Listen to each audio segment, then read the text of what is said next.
cas, aquí ara els dos experts en temes d'imatgeria festiva que ens donaran les eines i ens engrescaran per poder finalment prendre la decisió de matricular-nos. El Joan Grau és tècnic especialista en cultura popular i tradicional. De fet, aquí la Generalitat no només ve a través del Consorci de Comerç, Moda i Artesania, sinó que també a través del Departament de Cultura, que és on està també el Joan. És col·laborador i fundador i membre de la Junta Directiva de diverses associacions culturals, com l'Agrupació de Colles Geganteres de Catalunya, Rialles, Geganters de Terrassa, Castellers de Terrassa, Fons Casteller, Lili Miró, Geganters de Badalona, Associació Joan Amades, Revista Gegants, tots. Per tant, si algú és expert en el tema, doncs és el Joan i ara ens explicarà o com a mínim ens situarà en quin és el context actual d'aquest ofici.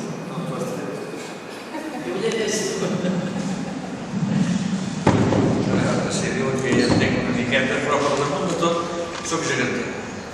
Encara ballo gegant, dic encara perquè els que tenim dues edats cada vegada pesen més, però soc geganter des de fa 40 anys. Què passa amb aquest món? Aviam, he posat aquesta foto primer perquè els gegants a mi m'enamoren, després van dir que els reproduirien i estan a Barcelona, els podem veure a casa els entremesos, però no els arriba la sola sabata de les figures originals. Una escultura magnífica, un vestuari excepcional, s'ha de dir que una escultura magnífica, un vestuari excepcional, però eren una gambarrada pels pobres que ho havien de portar.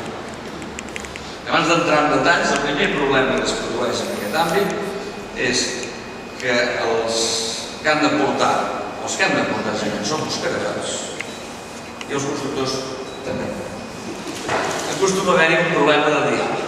Per què? És que s'ha fet tota la vida, és que sempre ha anat així, és que tothom en sap. Aquests gegants són difícils de portar, perquè eren difícils de portar està escrit, suposo que per aquest braç que surt amb un centre, tot i que això es ve resolt en aquell moment posant-hi un sac de patates a darrere de cavalletes. Clar, 5 quilos més no, 5 quilos més equilibrats sí, 2 quilos desequilibrats fatal. Bé, és igual.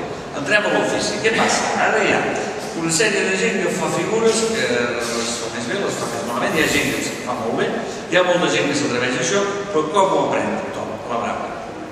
En aquestes figures, el disseny de les figures l'ha fet Soler Rovirosa, un escenògraf impressionant. I van intervindre de tot.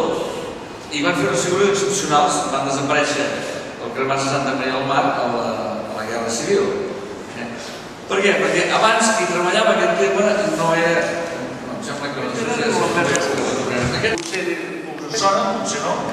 En qualsevol cas no sonaran totes aquestes noies modernistes de darrere, que va ser el nou abans de figures modernistes, i va fer gegants, i va fer capgrossos. Això són figures d'ells. No només va fer gegants i va fer capgrossos, sinó que us sonarà una botiga que es diu Ingenio, que està al carrer Auriga aquí. Doncs tot el que hi ha allà no ho van fer l'Ingenio, ho va fer la família Escaler, el taller que tenia l'Escaler. En tenia un de pedra, en tenia un de figures d'aquestes modernistes, d'aquestes noies, i en tenia un altre de gegants, dracs, capgrossos, etc. Clar, molt dir això, l'Escaler, començaments del segle XIX, sembla que s'ho mengés tot, sembla que l'Ingenio sigui el rei del mambo, és possible. Si anem més enrere, i ara aquí sí que m'hauria fet pausa. Això és un taller de figures. Heu de, per situar-vos al segle XIX, el 1871 exactament, només a la zona del capdavall de la Rambla, ens anàvem als 50 obradors, entre tallers de màscares, de carotes, de construccions de cartró, escultors, escenògrafs, vestuaris. I en canvi, si agafem la postguerra civil, 3 cases de lloguer de vestuari que també llogaven gegants, més d'Ingenio, i algun altre que tenia, i prou. I escultors afamats treballant amb això, 0. Escenògrafs del Liceu, sí. Escenògraf o de vestuari que treballaven en el món de la festa, poquíssims. Per què? Bueno, són temes d'història, són coses de com van. Aquí. Això que vaig de cartró, que era d'allò... Penseu que les jugueteries amb cartró, que també feien cartró, a la zona de Sant Pere més alt, n'hi havia una dotzena de tallers de cartró. O sigui, imagineu la quantitat de gent que treballava amb cartró. Això no vol dir que s'hagi de prendre només cartró. El que sí és veritat és que ells sabien totes les tècniques, ara sí que farem una pausa. Ells sabien tota una sèrie de tècniques amb materials que avui dia pràcticament són desconeguts, que els hem intentat substituir per fibres de vidres, plàstic, etc. i que en algun cas està molt bé i en altres casos no gens. En altres casos la pèrdua de la localització de les argiles.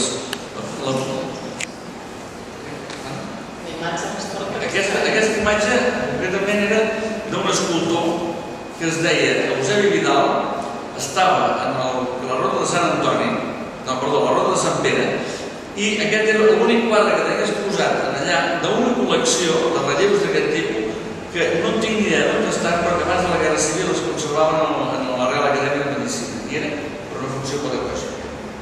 I aquest senyor era allò absolutament excepcional i ell es va fer una còpia d'aquest perquè li feia gràcia i el tenia al seu taller.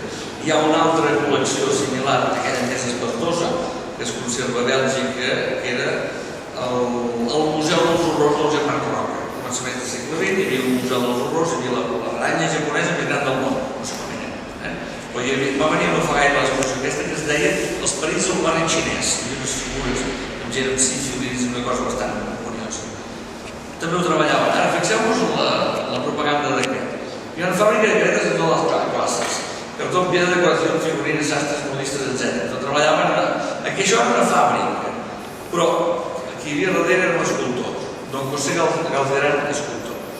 Per tant, hauríem de tornar una mica al que era el Neus. Aquest és l'últim gran escultor, entre cometes, si dèiem l'escultura. Quan Lambert Escalé, amb el seu taller de l'Ingenio, després de la guerra la cosa va malament, i han treballat amb Lluís Sabadell, el Jesús Franco i el Mingo Humbert, que era el jovenet.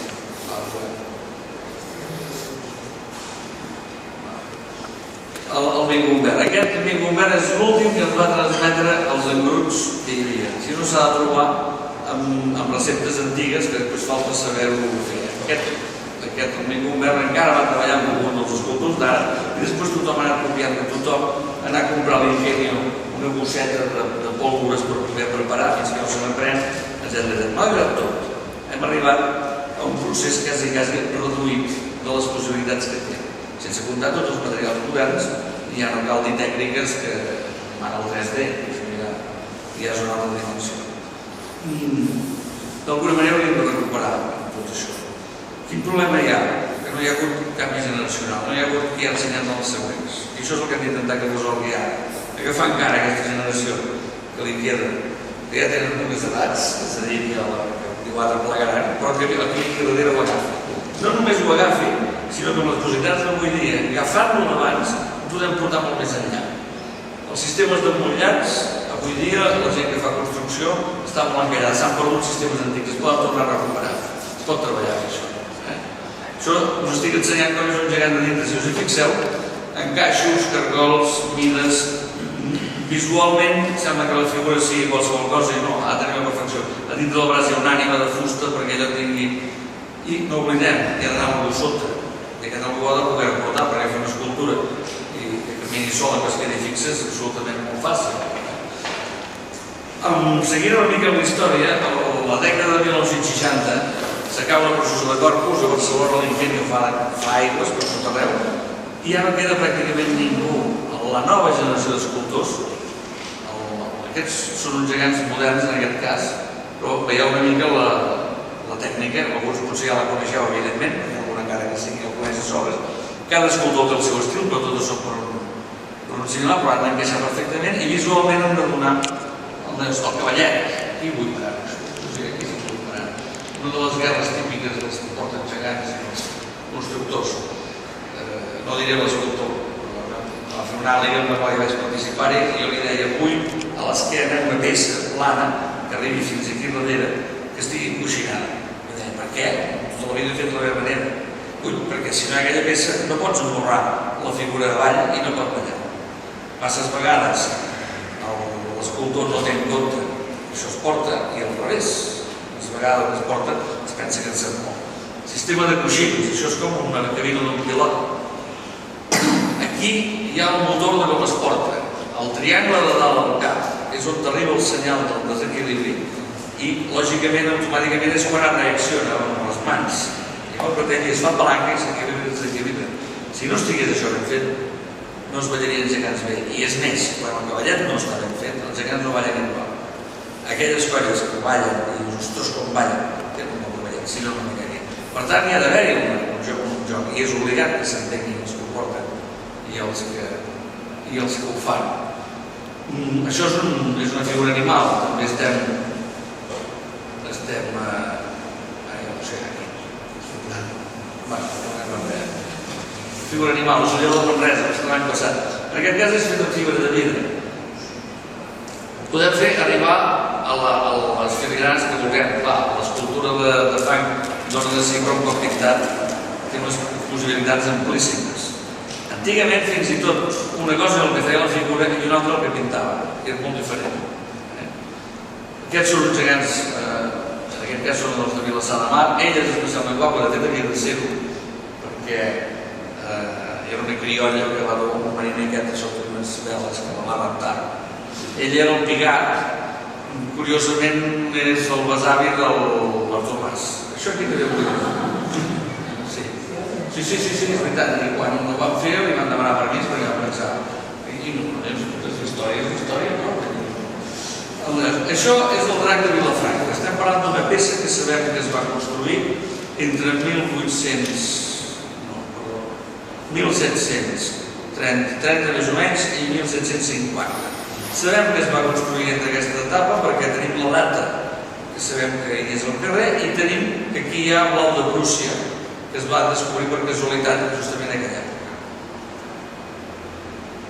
Arreglar gegants, arreglar figures, també vol dir restaurar. I restaurar s'ha fet tantes barrabassades. Aquí hi ha capes de fibra de vidre, fins i tot de tela asfàltica hi havia aquí posades, perquè tot s'hi val. La sort és que la capa més arran de la figura original va fer com una càmera d'aire i no la va malmetre.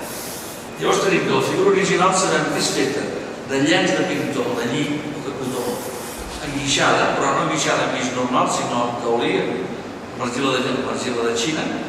I a més encara es conserva, si us fixeu, hi ha un collar que baixa avall i es pot veure una mica uns rodols, perquè era com maquillat com si fos un llangardaix. Clar, cau això a les mans, i no hi pots ficar així des de vidre, i no hi pots anar-hi estifant. El broc gros. Que això és el que s'ha fet moltes vegades. La Generalitat està intentant dignificar una sèrie de figures, també cal que els propis constructors siguin conscients. És a dir, si alguna vegada esteu treballant amb això, que espero que sí, us arriba una peça d'aquestes, abans de tocar res, dir, alto, sabeu què tenim entre mans?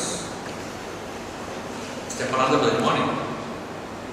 1700, posa 40, és igual, no sabem si és del 30 o si és del 50, posa 1740.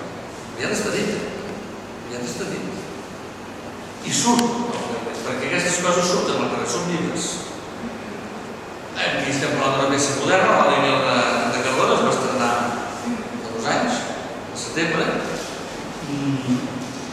Clar, hi ha d'haver-hi, per exemple, en aquest cas, l'àliga balla dintre l'església.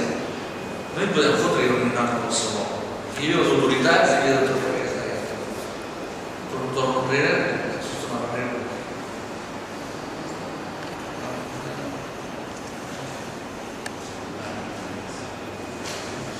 Aquest era un acte absolutament solemne, però aquesta àliga balla cada any allà dintre. No sé si ho sabeu, però les àligues, igual que heu vist els del País Basc, que ballen al Resco, ballen allà davant de les autoritats o autoritats serioses, l'àliga és el nostre Resco. I allà on les tenen, les ballen solemnement davant de les convidats. Per tant, construir imatgeria en un moment en què, només per citar unes xifres, en aquests moments estem parlant d'uns 4.000 gegants i gegants. Una xifra aproximada que supera els 15.000 capgrossos. O sigui que només per manteniment tenim feina per rato. Més d'un miler de bèsties. I els que van creixent, els que van sortint, sense comptar que ja no és només festa, sinó que aquesta festa, abans parlaven de personatges i d'històriques, és que estem parlant de símbols. I els símbols tenen una part festiva, una part de gresca, però tenen una altra molt important que forma part de la identitat de les poblacions. Per tant, es treballa en matèria sensible. Matèria sensible que després hi haurà l'orgull d'haver-la fet, d'haver-la mantingut, però és que és l'orgull de passejar-la, que forma part del seu ADN. Vull dir, identifiques una població per la figura, per la gent que el porta, per l'actitud del conjunt i la bellesa del que fa. Si estem parlant de 15.000 capgrossos, estem parlant de 4.000 gegants que es mouen amunt i avall, estem parlant d'un àmbit humà absolutament brutal. Quanta gent belluga? Fent una estadística a la baixa, superen els 50.000. A la baixa. Fent l'alta, no passa res. Ara, jo no sé de les poblacions on sou, però estic segur que si hi ha de cop i volta pel carrer, veieu de cop i volta els gegants de casa vostra, els identificareu segur. Per tant, formen part d'aquesta concepte d'identitat. Ja ho saps, ja ho fem això. Ja acabo. Només dues qüestions. Per què és important aquest recurs? El marge que no s'ha fet mai. Important per tres qüestions bàsiques. Es va fer el 10 Congrés de Gegants, que és d'un país gegant, que va començar el setembre passat. Es va fer una sessió prèvia d'artesania, que ja el sector es va trobar i ja va posar les bases, que després es va tornar a seure a Olot, al Congrés, i d'allà va sortir una gremiació o associació, o que siguis igual, encara estamos en ello, però bueno, és un èxit, és perfecte, i hi ha aquest curs. Només això ja dona els seus fruits. Per tant, estem intentant garantir dues qüestions. Una, la recuperació de totes aquelles tècniques que havíem oblidat, més la incorporació de les tècniques noves, i sobretot, la més important, la possibilitat de transmissió de tot això. La possibilitat de que pugueu rebre allò que s'estava fent que encara es viu i que a més es podeu experimentar tot el que vingui de nou, que és il·limitat. Per tant, és una ocasió absolutament d'or. Jo perquè no em dedico a aquest cas, no em dedico a cap no el defineix.